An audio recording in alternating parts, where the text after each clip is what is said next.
বর্তমানে বাংলাদেশে একজনকে নিয়ে খুব মাতামাতি হচ্ছে, কিন্তু তিনি কোনো ক্রিকেটার নন, তিনি একজন আম্পায়ার। বলছি শরফুদ্দোল্লাহ ইবনে শহীদ সৈকতের কথা। গত বছরের মার্চে প্রথম বাংলাদেশি হিসেবে আইসিসির এলিট প্যানেলে জায়গা করে নেন সৈকত।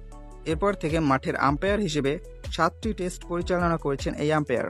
শুরুটা হয়েছিল গত বছরের জুলাইয়ে বেলফাস্টে আয়ারল্যান্ড জিম্বাবুয়ে টেস্ট দিয়ে। পরে 6 টেস্টে তার নেওয়া 41 সিদ্ধান্তের মধ্যে মাত্র 10টিতে ব্যাটসম্যান অথবা ফিল্ডিং করা দল সফল হতে পেরেছে।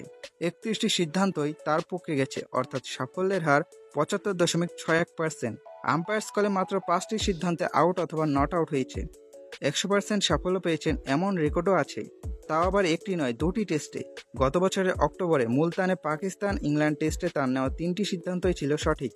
এরপর নভেম্বরের ডারবানে দক্ষিণ আফ্রিকা শ্রীলঙ্কা টেস্টে 8টি সিদ্ধান্তের সবকটি নির্ভুল প্রমাণিত হয়েছে। তাই তো জনপ্রিয় ধারাভাষ্যকার হার্ষা ভোগলে সৈকতের প্রশংসা করেছেন। এজবাস্টন টেস্টে আম্পায়ারিং নিয়ে সামাজিক যোগাযোগ মাধ্যমে হার্ষা লিখেছেন, এই ম্যাচে অসাধারণ আম্পায়ারিং হয়েছে। ক্রিস গাফানির কাছ থেকে আপনি এই মানের আম্পায়ারিং আশা করতে পারেন। তবে শরীফুদ্দোল্লাহ সৈকত সত্যি দুর্দান্ত ছিলেন। পরিসংখ্যান বলছে 48 বছর বয়সী শরীফুদ্দোল্লাহ এজবাস্টন টেস্টের 10টি সিদ্ধান্ত নিয়েছেন। এর 8টিতেই তিনি সঠিক ছিলেন, 2টি সিদ্ধান্ত বদলাতে হয়েছে। সাফল্যের হার 80%, মানে লেটার মার্ক বা A+।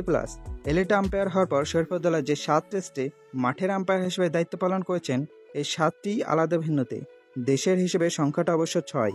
ক্রিকেটারদের স্বপ্ন যেমন ক্রিকেট তীর্থ লর্ডসে খেলা এবং সেখানকার অনার্স বোর্ডে নাম তোলা, আম্পায়ারদেরও নিশ্চয়ই সেখানে আম্পায়ারিং করার ইচ্ছা থাকে। শরীফুদ্দোল্লাহরও সেই ইচ্ছা পূরণ হবে পরের ম্যাচেই।